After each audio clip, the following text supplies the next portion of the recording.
విజయనగరం జిల్లాలో ఎన్నికల ఏర్పాట్లు జోరుగా సాగుతున్నాయి. మరి కాసేపట్లో ఈవీఎంలను పోలింగ్ కేంద్రాలకి తరలించనున్నారు. ఇప్పటికే ఎన్నికల విధుల్లో పాల్గొంటున్న వేలాది మంది సిబ్బంది పోలీస్ ట్రైనింగ్ కాలేజ్ గ్రౌండ్ కి చేరుకుంటున్నారు. ఉమ్మడి విజయనగరం జిల్లాలో ఎన్నికల ఏర్పాట్లపై మరింత సమాచారాన్ని మా ప్రతినిధి వెంకట్ అందిస్తారు.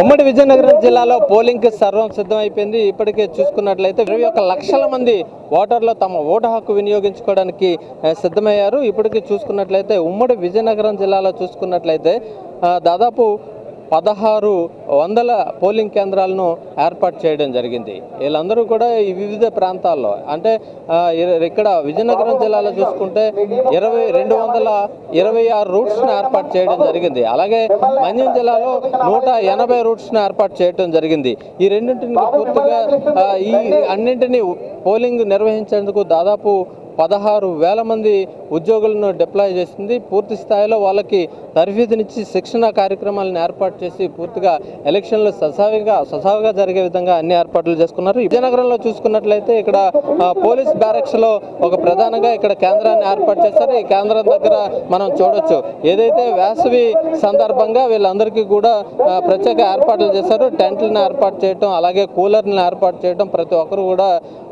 ఎటువంటి ఇబ్బంది లేకుండా ఉండే విధంగా అన్ని ఏర్పాట్లు చేశారు. ఇప్పటికే ఆయా టేబుల్స్ ఏవైతే ఉన్నాయో ఆ రూట్ ఏవైతే పోలింగ్ కేంద్రాల ఎన్ని ఉన్నాయో అన్ని టేబుల్స్ని ఏర్పాటు చేసి వాళ్ళకి ఆ కౌంటర్ల వైజ్గా ఈ డిస్ట్రిబ్యూషన్ చేయబోతున్నారు.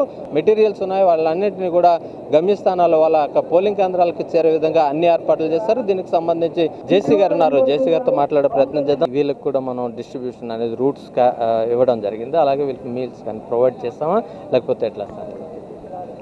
సో పోలింగ్ స్టేషన్స్ అన్నిటినీ కూడా మనం సెక్టర్ వారీగా డివైడ్ చేసుకున్నామండి. సో రూట్ వారీగా మనకి 34 రూట్స్ వచ్చాయి. ఈ రూట్ వారీగా ఆ పోలింగ్ సిబ్బంది అన్నింటినీ కూడా ఒక బస్సులో పెట్టి ఆ బస్కి జీపీఎస్ కూడా ఫిక్స్ చేశాము. ఆ జీపీఎస్ ఫిక్స్ చేసిన బస్సుల్లో పోలింగ్ మెటీరియల్ అండ్ పోలింగ్ సిబ్బందిని చాలా జాగ్రత్తగా పోలింగ్ బూత్కి చేర్చడం జరుగుతుంది. ఈరోజు స్లిప్స్ డిస్ట్రిబ్యూషన్ ఇవన్నీ కూడా జరిగిపోయాయి ఆల్మోస్ట్. అట్లానే ఓటర్ స్లిప్ డిస్ట్రిబ్యూషన్ అంతా కూడా కంప్లీట్ అయింది. ఎవరెవరికైతే ఓటర్ స్లిప్ డిస్ట్రిబ్యూషన్ చేయలేదో వాళ్ళందరినీ absentee, shifted and dead category వల్ల చేయలేకపోయాము. ఆ లిస్టులన్నీ కూడా చేర్చడం జరిగింది పోలింగ్ సిబ్బందికి. అది చూస్తున్నాం. దాదాపుగా అన్ని ఇప్పటికే పోలింగ్ సంబంధించి అన్ని ఏర్పాట్లు చేస్తాము. అలాగే ఏవైతే పోలింగ్ కేంద్రాల వద్ద హీట్ వేవ్స్ దృష్టిలో పెట్టుకొని ప్రత్యేక ఏర్పాట్లు చేస్తామని చెప్పారు. అలాగే ఈ పోలింగ్ సిబ్బంది ఎవరైతే ఉన్నారో వీళ్ళందరికీ కూడా మెటీరియల్ చెక్ చేసుకొని పూర్తిగా ఇక్కడి నుంచి వివిధ బస్సులను ఏర్పాటు చేశారో ఆ బస్సుల ద్వారా ఏవైతే పోలింగ్ కేంద్రాలని వాళ్ళకి కేటాయించారో అక్కడికి వెళ్ళటం జరుగుతుంది అనేది జేసీ గారు చెప్తున్న విషయం. వీడియో జర్నలిస్ట్ అనిల్తో వెంకట్, ఎన్టీవీ, విజయనగరం.